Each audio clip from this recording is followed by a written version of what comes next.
After 10 years in Milwaukee talking sports, I took a bit of a break, but now I'm back and here to talk about the Packers, the Bucks, the Brewers, and more with you. And now inside the Koss Headphone Studios, this is Wickett on Wisconsin with me, Mike Wickett.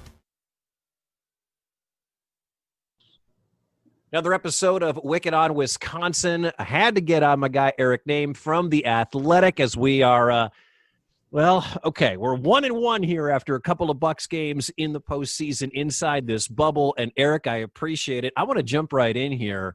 Outside of the first half of game 2 and most of that Boston game and the first game in the bubble, what has happened to this Milwaukee Bucks team? Because they haven't looked very good.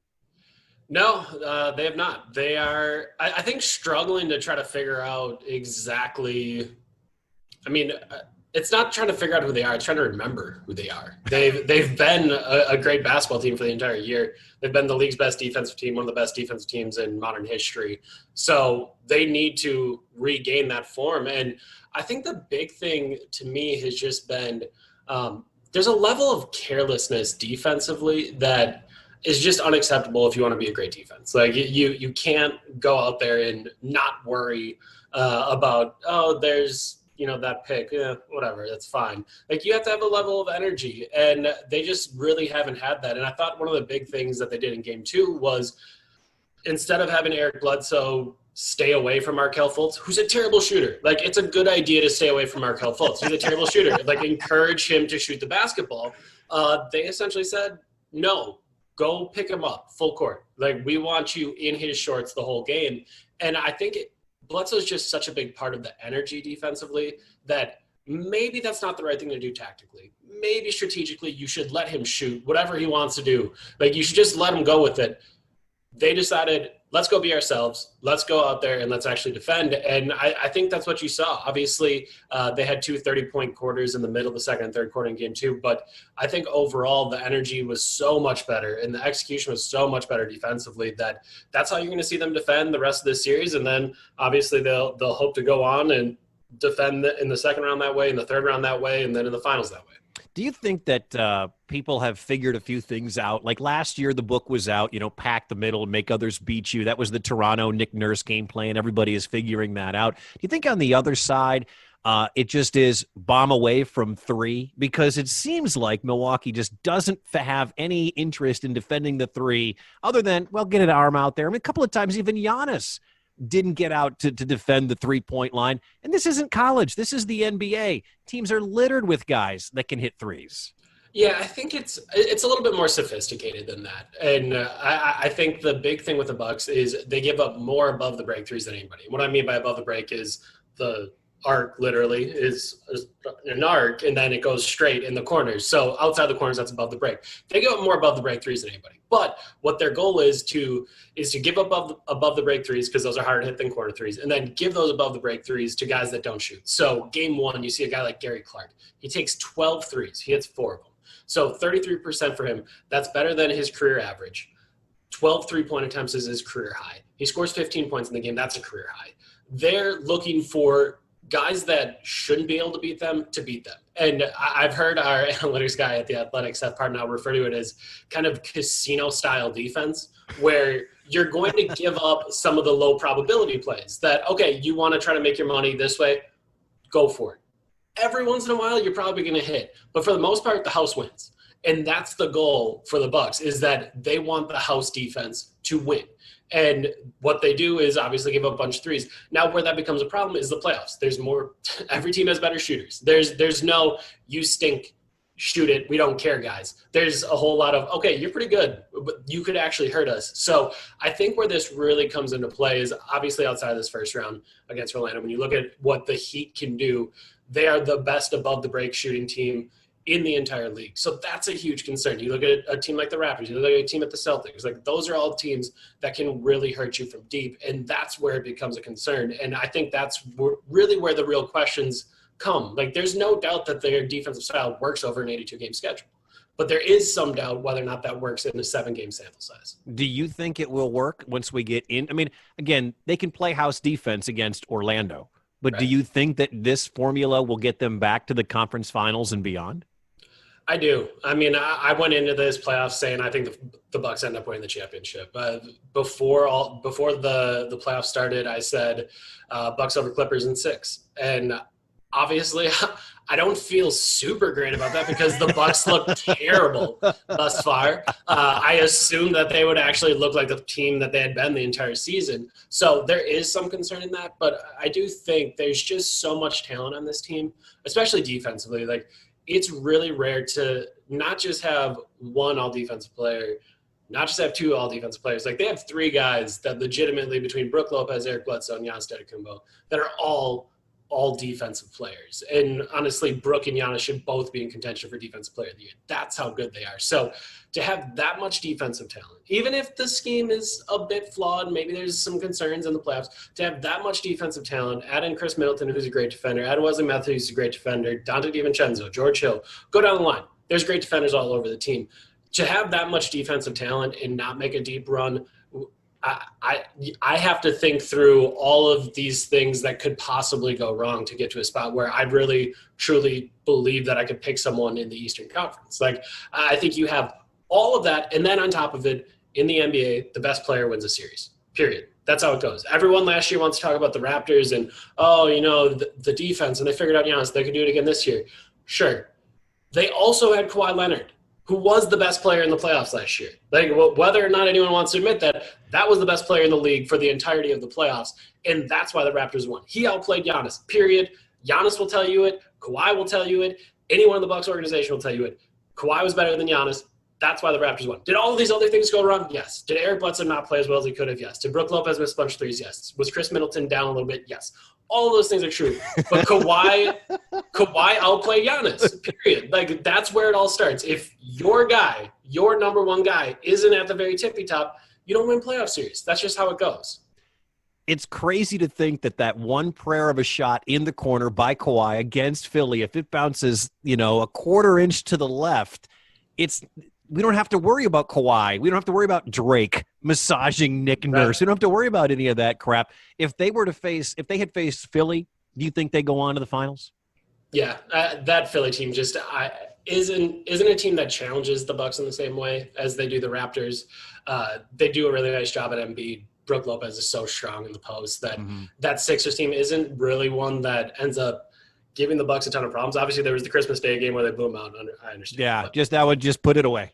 Like, if you're looking at like the trends, again, house defense. If you're looking at the trends, the Bucks have no problems with the Sixers. So I think they would have beat the Sixers and gone on to the NBA Finals last year. The big conversation out of the first game was, the fact that Chris Middleton, the $35 million man, was 4 of 10 and had 14 points in 30-plus minutes. And people were expecting Chris to come back and shut people up. And then he had an even worse game, an even less effective game, and an ugly game in the stat line. Am I right to get a little worried about playoff Chris coming again? Yeah, I mean, it's really interesting with Chris because I've never experienced this in an NBA arena. And I cover Giannis. When he touches the ball in the TD Garden in Boston, fans groan. Boston fans groan. Because when Chris Middleton touches the ball. I'm not lying. When he touches the ball, you can hear him go, because they know it's going in. So for 2 years, he destroys the Boston Celtics. Absolutely destroys them.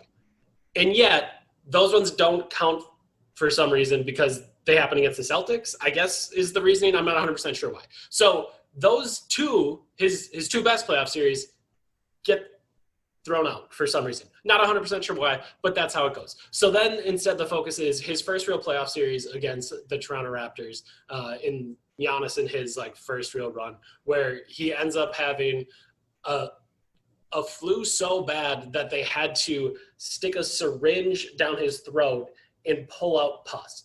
That's how bad of a flu we're talking about. He played with that, and was he as good as he normally is? No, he wasn't. And then, so that's one that sticks out. Then we have 2 playoff series against the Celtics where he absolutely destroys them. We have a Pistons series where he was good last year. No one talks about. We go back to this next Raptors series last year where he isn't as good.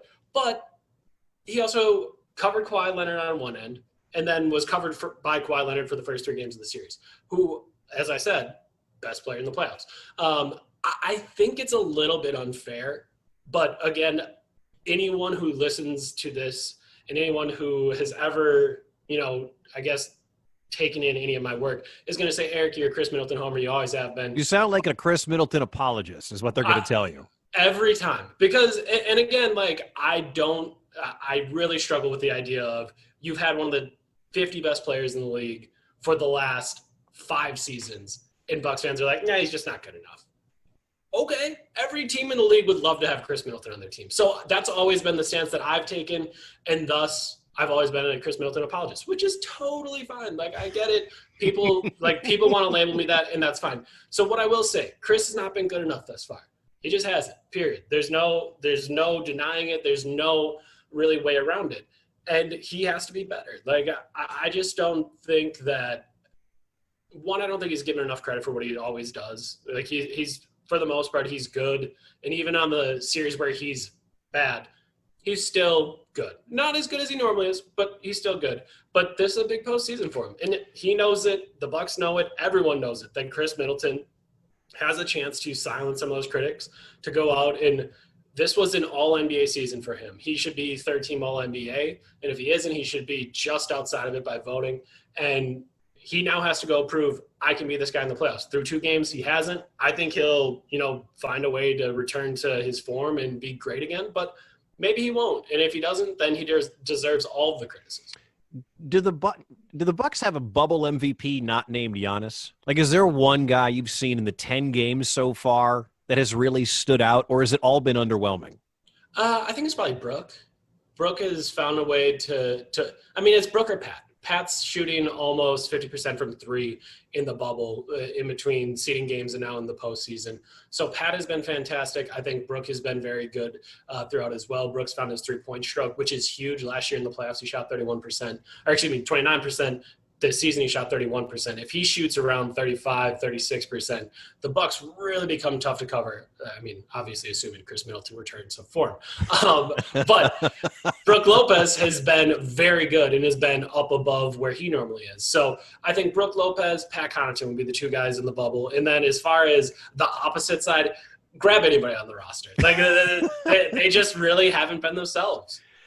I just don't know the difference. Like, I feel like, and I was listening to when Giannis had the with the headbutt on Mo Wagner, and I was watching the game, and Marcus Johnson said, well, that's just bubble frustration. And then I read one of your cohorts in The Athletic wrote that LeBron isn't playing in front of fans, and it's bubble frustration. I'm like, man, stop. Everybody's playing in this bubble. Like, Orlando is playing in the bubble. Milwaukee is playing in the bubble. All these teams are playing in the bubble.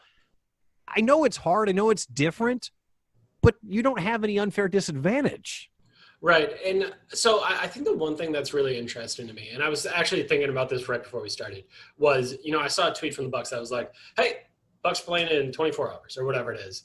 And in my head, I'm thinking, I just got done watching game 2 for the second time. Like, I literally just got done with my rewatch, and I'm less than 24 hours away from another game. And, like, it's a lot to go from whatever it was last night, a 5 o'clock start to a noon start 2 days later. Like, that's very compact. Obviously, you don't get to leave. You don't get to see your family, like all those things. But other teams are going through the same thing. Like, so it's a level playing field. The only thing that I'm really curious about is I posited this theory on the big show yesterday afternoon here in Milwaukee. But I wonder if the top seeds, guys like Giannis, LeBron, Kawhi, guys that think they're going to be in the bubble for 3 months, I wonder if this feels like the dog days where we got the 8 seed. Who cares? My family isn't here yet. I know my family gets to come in a week and a half. Like, they're going to get to be here in the bubble. So I'm halfway through this. Like, I still got a ways to go. While the 7 and 8 seed are like, whoa, we're lucky to be here. Like, let's make the most of it while we're here. We're going to be gone in a week, so we might as well play hard, and we might as well do that. So this is just a theory that I have. I don't know that that's actually how they feel, but just as the human being covering the Bucks that woke up this morning, watched the game, and then realized once I was done watching the game for a second time, oh my God, the game is in 24 hours. I'm feeling exhausted. So I'm curious how those guys are feeling, knowing that they have to do it for another 2 months. How will you ever recover, Eric? I just don't know. I feel like you have to nurse yourself back to health just to get ready to turn that TV on and take meticulous notes for The Athletic and for Twitter. I mean, it's craziness. I know. Like it's a real sob story. People should feel really bad for me.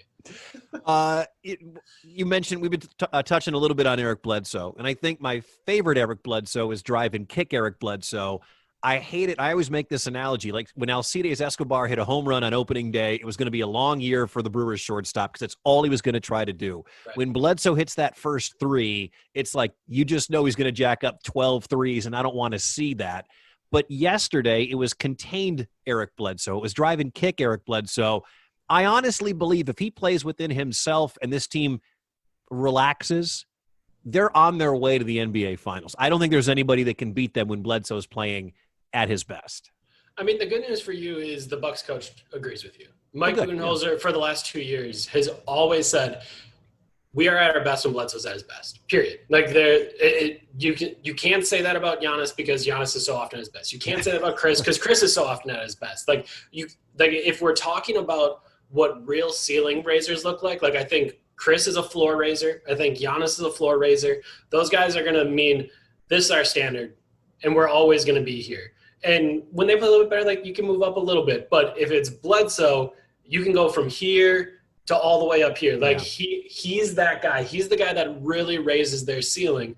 And I think they know that. So, again, it's not like they can't make an NBA Finals without Eric Bledsoe playing at his absolute best. Like, they could have done it last year if Giannis played better. But when he is playing at their best, they are really tough to stop. Can Giannis play better? Is there another level? And I know people talk about his three-point shooting, and I hate seeing Giannis shoot threes. I know some people he's getting better. He's still not a good three-point shooter. But can Giannis get better in his game overall? Yeah. I mean, I think the scary thing with him is that he absolutely can. And, talking with, like, people around the league, I think the thing that is so impressive about him is that he's kind of just scratching the surface of all of, like, the really advanced moves and the advanced skill set where, like, Giannis has a great Euro step. It's unbelievable. Giannis has a great spin move. It's unbelievable. But those are the moves. That's how he's going to do it. So figuring out all the finer points of that is still what he has a lot left to do. It's, okay, I feel him on my left hip, then I can do this. Or, like, it's feeling, oh, I'm in the post now.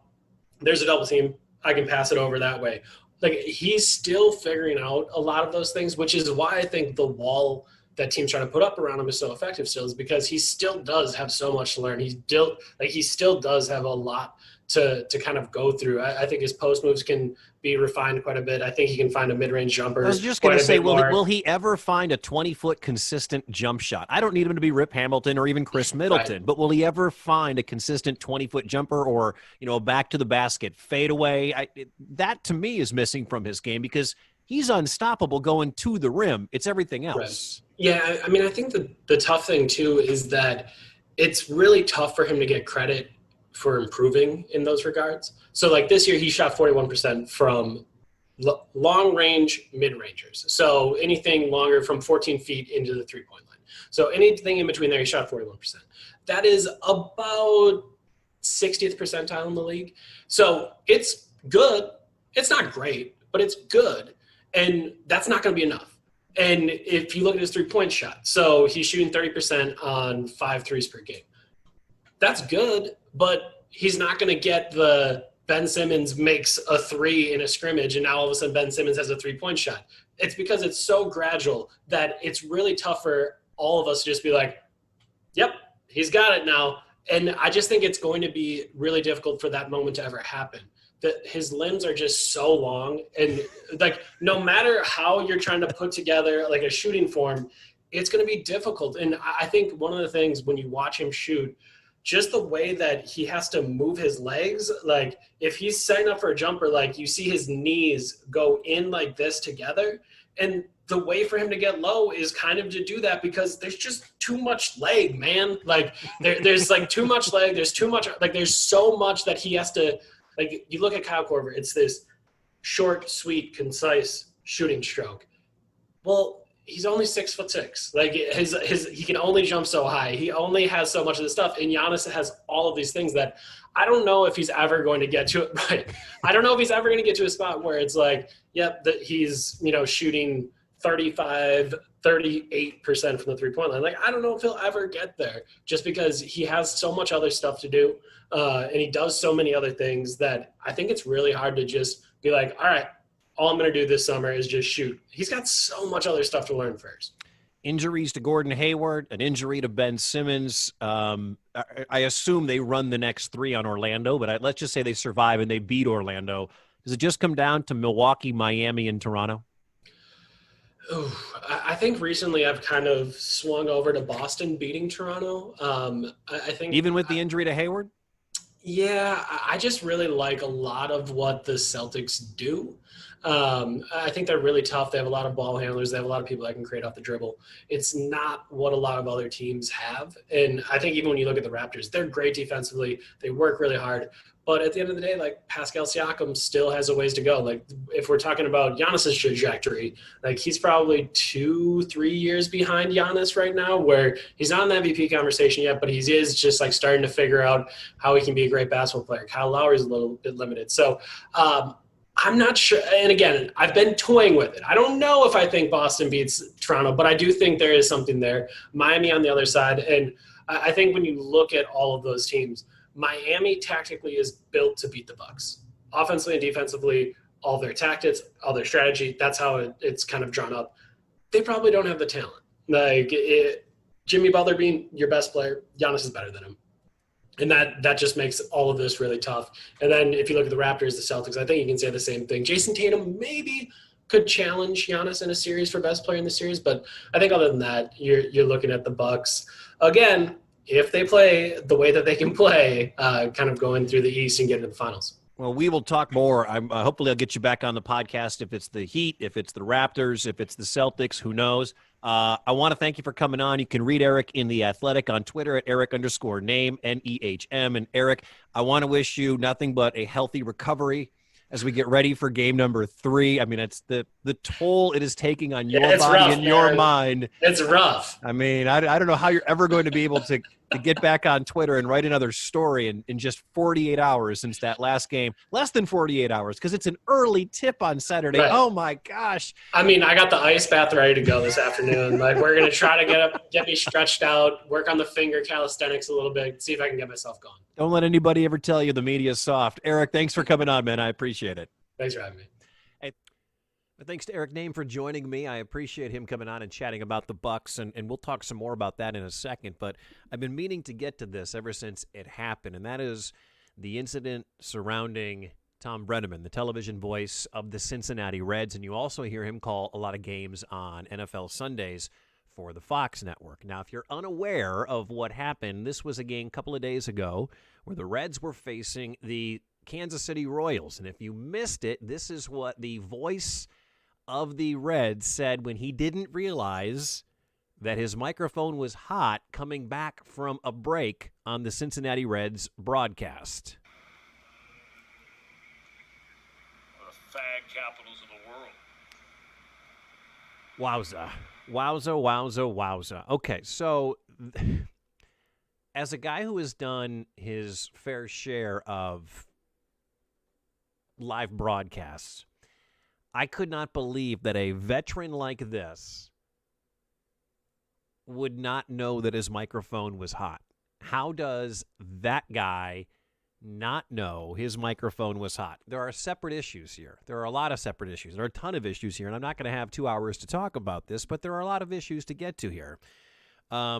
First and foremost, I remember from my very first broadcast, the microphone is always hot, and I used to do some high school basketball games. And coming up, I'll tell you when I learned sort of what Tom Brennaman should have known, and I'm sure Tom has known this, that microphone is always hot. So he drops that in the pregame, and then after, a little while later, he gives you this kind of apology.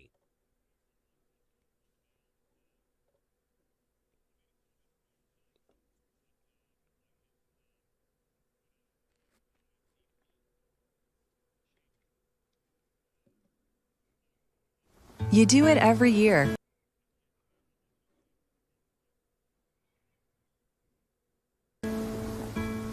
but it never gets old.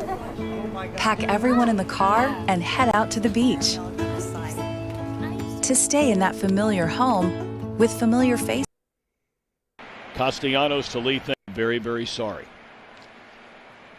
I pride myself and think of myself as a man of faith. As there's a drive in a deep left field by Castellanos, it will be a home run. And so that'll make it a 4-0 ball game. I don't know if I'm going to be putting on this headset again. I don't know if it's going to be for the Reds. I don't know if it's going to be for my bosses at Fox. I want to apologize for the people, for the Reds, for Fox Sports Ohio, for the people I work with, for anybody that I've offended here tonight. I can't begin to tell you how deeply sorry I am. That is not who I am and never has been. And I'd like to think maybe I could have. Tom Brennaman after he had said that on the air and then his apology. And by the way, has there ever been more awkward of an apology than right in the middle? He said, yeah, I'm really sorry. And there's a home run by Nick Castellanos. Like, who cares about the baseball game? Like, the game doesn't matter at that moment.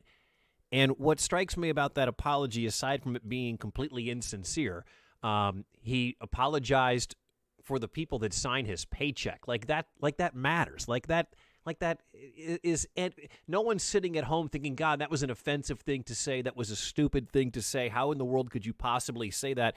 What are your bosses at Fox Sports Ohio thinking, or your NFL bosses at Fox? Because all of a sudden now, I think in a matter of moments, the question is, can a man's career be ruined over that? I don't know. The Reds have suspended him. We'll see how long that lasts. Tom Brennaman is a fan favorite in Cincinnati. His father is Marty Brennaman, a Hall of Fame, legendary, decades-long broadcaster for the Cincinnati Reds. So the Brennaman name is one of the most popular in the city of Cincinnati, in the state of Ohio, and in all of Major League Baseball when it comes to play-by-play men. When he says I'm not that kind of person, I don't believe it for a second. That's not a slip of the tongue. To describe a place as the fag capital of the world, that's not something that just rolls off the tongue like, oh, I meant to say this and I accidentally said that. Like, there is no way that terminology is not part of Tom Brennaman's vernacular. I don't know Tom. I've never spoken with Tom. I've listened to Tom. I've watched him on Fox Sports calling NFL games, probably like you have. But there is no way that just, whoops, I didn't mean to say it. I wasn't ready to roll with that word capital of the world or whatever, the country, whatever he said. There's no way I'm going to believe it. You are that person. And I don't know if there's any coming back from that immediately in the next inning when he gave the apology, when it was just him staring at the camera. I don't think you can come back and fully get people to feel sorry for you, believe you, and give you a second chance. Then the other question that comes up is, does Tom Brennaman deserve to have his career taken away from him? Should he ever be allowed to put that headset back on and call games for the Cincinnati Reds ever again? Should he ever be allowed to call NFL games for Fox ever again? I don't think it's necessarily going to help his career. I've always said this in my broadcast career. If there's one, there's probably others. I can guarantee you, in some professional broadcast booth somewhere sits a homophobe just like Tom Brennaman. In probably multiple broadcast booths across all of sports, there are racists. If he had dropped the N-word, he would probably be facing the same amount of backlash. It's not illegal to be racist. It's not illegal to be a homophobe. It's despicable. This country doesn't need it, but it's not illegal. Is it career-ending to drop something like that? I don't think, like I said, there are multiple broadcasters probably in every sport that have homophobic thoughts, that have racist thoughts all over. And should you fire someone for expressing that view? Well, if you keep that private, there is a 100% chance that I'm never going to find out about it by watching TV or Twitter or listening to it. The problem for Tom Brennaman is that he let the whole world know it, thinking that nobody was watching, because your character is truly defined by what happens when nobody's watching, or at least when Tom thought nobody was watching. And therefore, it's an irresponsible, unprofessional act that will probably keep him off the national microphone for Fox NFL Sunday forever. You don't need 30 different guys to call NFL games. The NFC is on Fox, the AFC is on CBS, and you're calling, 16 teams, 8 games a week? I mean, they'll find an 8th guy. There is some broadcaster out there ready to make the jump. Hey, could be me. Call me Fox. I won't use that word, even coming back or going to from break, I promise. But there are plenty of broadcasters to replace him at the NFL level. I guarantee you there are probably a lot of people clamoring for that job right now. And there are even more people that are clamoring for that Cincinnati Reds job. The question is, do people get second chances? On the national level, no. I don't think Tom ever calls another game for the NFL ever again. But will the Cincinnati Reds give him a second chance? Would he get a second chance if his last name wasn't Brennaman? I don't think so. I don't believe so. I don't think he gets that second chance if his last name isn't Brennaman, like his dad, the Hall of Famer. Tom's a fine broadcaster. I'm not saying that he doesn't deserve to have the job. I'm just wondering, does he deserve a second chance for echoing that? Then you have to figure out, and this comes back to dollars. Now it's all about dollars. Does Fox Sports Ohio want to have someone on the air with all of their advertisers and fans and Cincinnatians, or whatever they're called, or Ohioans, associated with the man who thinks that way? The front of your product, the face of your product, aside from the team, is the broadcaster. Whether you're a Brewers fan and it's Bob Uecker or Brian Anderson, or you're a Cincinnati Reds fan and it's Tom Brennaman on TV, that guy's the face. That's the first. You turn on the radio to hear your favorite ball club play, that's the voice you hear. You turn on TV, that's the face you see. And I don't know if the broadcast powers that be at Fox Sports Ohio want to continue down that road. Imagine if they did, and all of a sudden they start losing money. That's what it's going to come down to. They're going to need to assess the value of keeping Brennaman versus the value of dumping Brennaman, going somewhere else. Will they lose advertisers who only want to be on? I don't think there's a ton of advertisers who are like, man, I want to be on the I want to be on the Tom Brennaman broadcast. No, they want to be on the Reds broadcast. And so they'll have to weigh that and see. And who knows what the future holds for Brennaman and his career. I assume he'll work again. We like to give second chances in this country. And I think he will get a second chance. He's already begged for forgiveness a second time. His father has spoken to The Athletic and said that's not who Tom is. One of the issues I think people have with that second video that I played you, the apology, is he never once mentioned the LGBTQ community or anything on that front, being a homophobe, anything of that nature. He first apologized to the people that signed his paycheck and anyone he may have offended. I don't think that was the right move. Maybe his head wasn't in the right spot. Now, his second apology, he has, but we will see. It reminds me of a time of when I was doing a broadcast. I was in high school. I was working. I was part of 88.1 WSDP, The Escape, in Plymouth, Michigan, or Canton, Michigan, wherever the station was. My high school was Plymouth Canton High School, two cities butting up together. And I remember I was doing a ball game. We were, I think we were in between games or getting ready for a broadcast. And I was sitting next, and I was young. I think I was a freshman or a sophomore. And I was sitting next to my buddy Denny. And Denny works all throughout Michigan radio. And I'll probably tag him in this, and he may not remember the story, but I do. And I remember I was sitting with Denny, and I was a 14-year-old boy, and he was a 16 or 17-year-old boy or whatever. And we were making comments with the headsets on. We were not on the air, but our signal was booming back to the studio. So we're in the gym, and this cord runs out to an antenna, and the antenna shoots the signal back to the studio, and then the studio broadcast sits on the frequency. We were not on the air. This was pregame. We were doing this. And so we're doing this in pregame and making comments, and I can't remember if it was about the females that were playing basketball or it was about the cheerleaders. But I know we were making comments. We had commentary about the females and what they looked like. Now, Tom Brennaman is in his 50s or his 60s and has been doing this for a long, long time. I was 14, but I learned then that the microphone is always hot. And I know Tom learned that lesson, whether it was in a broadcast school or his very good broadcast career. And I've made slip-ups too.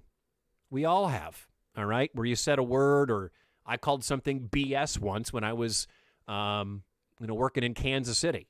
Microphone was on. Didn't realize it. Thought I hit the button to talk back to the studio. I dumped it, but you know what it did? It made its way to the stream. The microphone is always on. The microphone is always on. That is your lesson. That's your lesson. And I know Tom Brennaman knows that. But he screwed up. And we'll see if he gets a second chance. Thanks for listening to Wickett on Wisconsin. If you have any feedback or you want to reach out to the show, you can find me on Facebook, Mike Wickett Podcasts, or you can email MikeWickettPodcasts@gmail.com. And you can find me on Instagram and Twitter @MikeWickett. Thanks to Silverman Sound Studios for providing the music for today's show. And you can find us anywhere you find your podcasts, including Apple, Spotify, and Google Podcasts. Until next week, thanks for listening to Wickett on Wisconsin.